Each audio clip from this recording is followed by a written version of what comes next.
manufacturing in Asia is much, much different than what you might consider, or what you might be learning in the classroom, so to speak. I would say that I had a very, very wide awakening as to the processes in Asia versus the processes in the United States.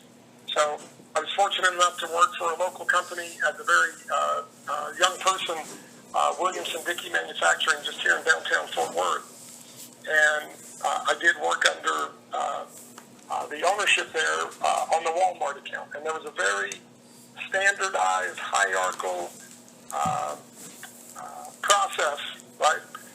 I come with an idea, I present it to my manager is going to present it to the board of maybe middle or senior managers, then they would take that to decision makers, right?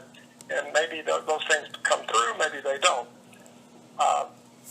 In Asia, what I discovered was the cultural difference was certainly one to consider, but the real cultural difference came in that if it was one of my in-country employees, they were very, very hesitant to make a decision because they were afraid to make mistakes.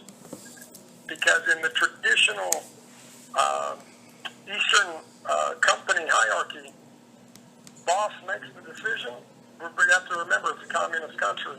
Right. The boss makes a decision, and no one questions it, regardless of the outcome.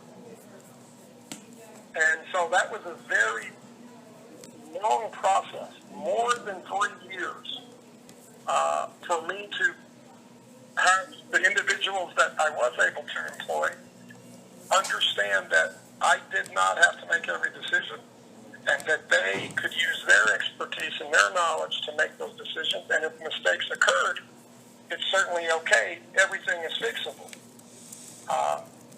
But as far as the checks and balances, it was more of some systems upgrades that allowed closer tracking of our supply chain from the raw material standpoint. The lighting is made of some very basic components, but from the plastics to the copper to the husks and the bulbs themselves. So that was primarily more so tracked, systemically versus non-systemically, because upon arrival, it was all done on a laptop and an Excel spreadsheet, which we quickly outgrew, fortunately.